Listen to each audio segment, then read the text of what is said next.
of you at a time? Mm-hmm. The other one can sit. He said we can stand next to each other. Oh, okay. That's Isabella and Jessica, the daughters. Saturday. I'm Jessica Sementilli. And I'm Isabella Sementilli. Oh.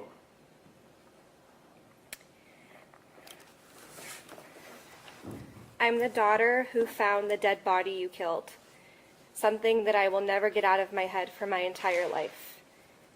You had the audacity to cry on the stand in your testimony, saying how ashamed you are.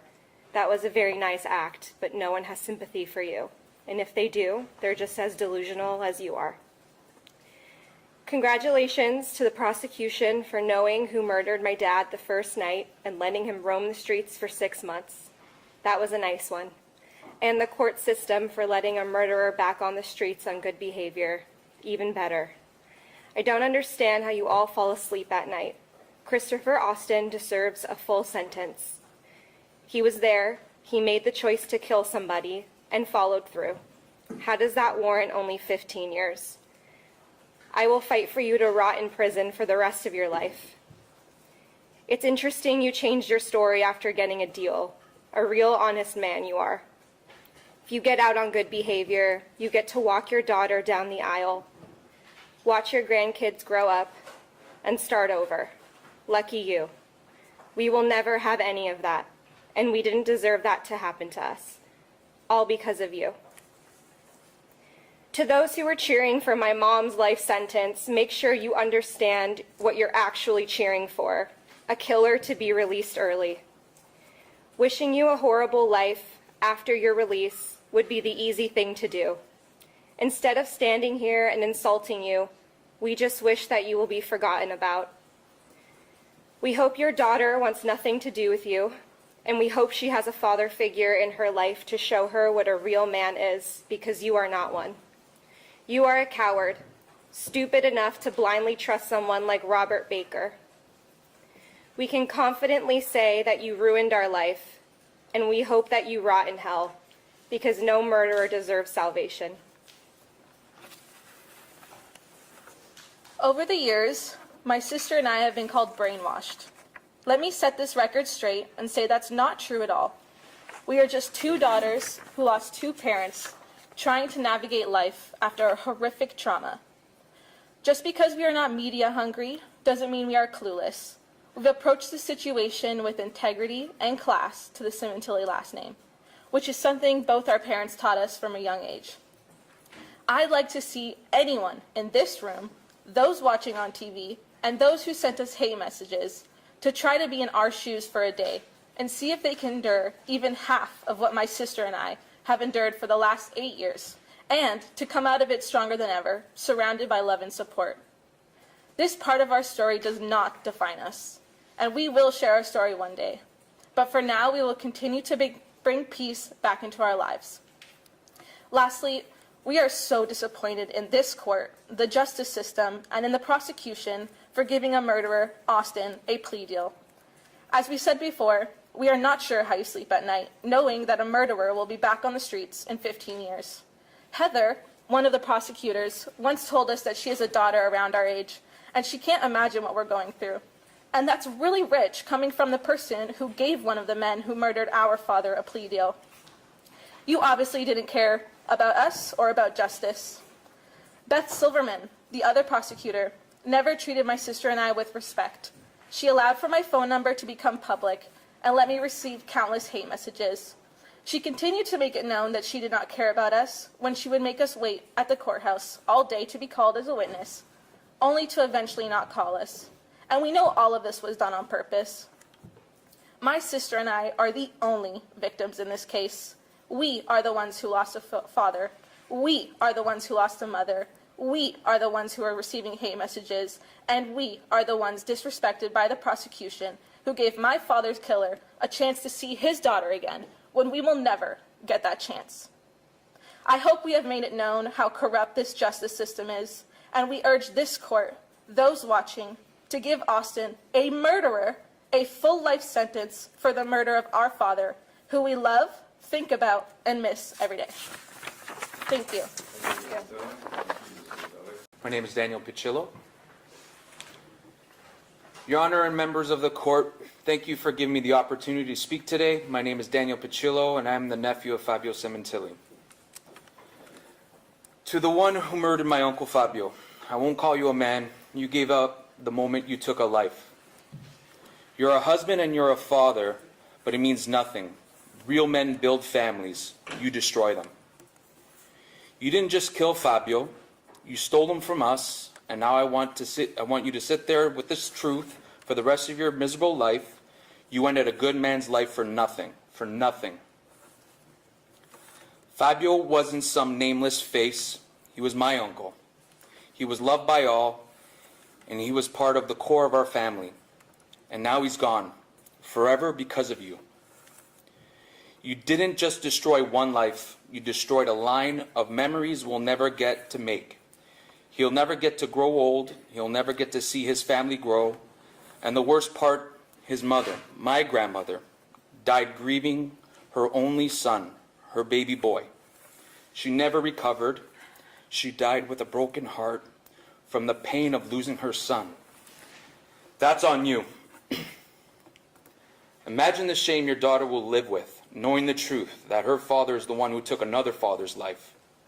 How will she ever see you in the same way again, knowing the man that she calls dad is nothing but a murderer, a man who robbed her of the one thing every child deserves, a real father. She'll grow up carrying the weight of knowing the person who is supposed to be protecting her, that took a life for no reason. She will know for the rest of her life that you sacrificed everything for nothing. She'll never be able to escape it, and neither will you. I hope you never know peace. I hope every time you sleep you see his face, and I hope you hear his name in every quiet room. I hope your soul rots with the weight of what you did, because while Fabio's body may be gone, you're the one who's truly dead inside. And you will carry that for the rest of your life. We will carry the pain, but we also carry his name, his memory, and his love. You carry nothing but shame. And I hope that haunts you for the rest of your life. Thank you, Your Honor. Fabio Sementilli. Your Honor, today I trust in you to do what is just, because anything less would be an insult to the life that was taken and to the pain that continues to ripple through our family every single day. This was not a random act of violence. There was planning, there was coaching, and a total disregard for life. An innocent man, my brother, Fabio Sementilli, was ambushed and murdered in his own home. He was held down and stripped of his final dignity. While Christopher Austin stood by, watching the devil himself drain the life out of Fabio. Only later would we come to understand the full horror of what was orchestrated. And while we cannot bring Fabio back, we can deliver justice in his name. It is profoundly disturbing that Christopher Austin stood by while Monica Sementilli, Robert Baker, and Birdsong spoke openly of taking a life. You did not speak up, and you did not say stop, nor did you defend an innocent man. This man was not just any man. He was a good, generous, loving, remarkable man. A devoted family person, a man who exemplified love and loyalty, qualities that stand in stark contrast to your actions. If you had bothered to ask, who are we killing, you would have learned that Fabio treated Monica with kindness and respect. And yet, when faced with the news of Monica and Baker's arrest, your silence spanned 8 long years. You said nothing to the authorities. You allowed our family to suffer without answers, without justice. And when you finally did speak, it was not out of conscience or compassion. It was because you got caught. That is not remorse. That is self-preservation and the desire to mitigate your punishment. Make no mistake, my brother might still be alive today had you not been there. He might have had a chance, but you took that from him. You ensured he did not. You showed no remorse in the moment. You did not hesitate as you restrained my brother Fabio, so another could carry out a brutal, calculated act of violence, as I'm sure was exactly a part of the plan. You were complicit and a low-life coward. Although your testimony helped our family understand more of the brutal details, the truth is, I'm simply grateful the authorities found you. Had they not, you would have continued your life uninterrupted. You would have continued to sleep peacefully, to enjoy your marriage and build a life with your child, all while ours was shattered. My brother was savagely murdered, stabbed so viciously that he bled to death alone. His neck was so desecrated that our mother had to bury her only son with a scarf around his neck to conceal the wounds. We have not known peace since. We have cried, we have feared, we have mourned, all traumatized by your choice to say nothing. This is not about a single poor decision. This is about a series of choices, meetings, and getting on that flight, knowing all too well that it would lead to the death of an innocent man. You chose to be present, you chose to take part, and now I hope that choice haunts you for the rest of your life. I will pray that you will carry this burden, to be consumed by the weight of your conscience. Let that be your true punishment. Let your legacy be ridden with guilt.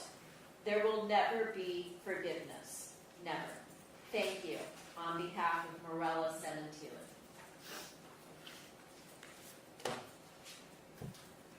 Is there any issue relating to restitution?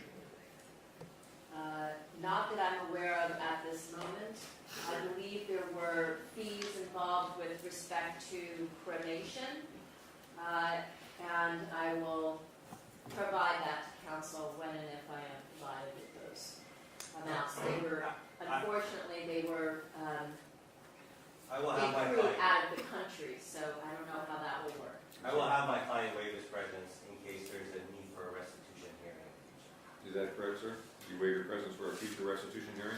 Yes, sir. Very good. Anything further from the people? No, Your Honor. Truly tragic.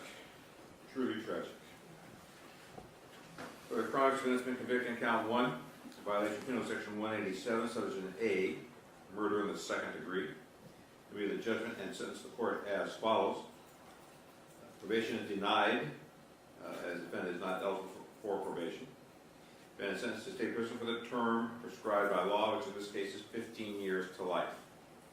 Pursuant to penal section 12022, subsection B, subsection 1, defendant is an additional and consecutive 1 year in state prison. Defendant has also levied a restitution fine of $300 pursuant to the dictates of penal section 1202.4, subsection B. A $300 parole revocation fine pursuant to penal section 1202.45, which is suspended. A $40 security fee is required by law. A $30 criminal court assessment also as required. He is to submit a tissue sample pursuant to penal section 296. He is given the following credits of 217 days actual and 0 days conduct credits, and that's pursuant to penal section 2933.2. That'll be the order. Thank you. Thank you, Your Honor.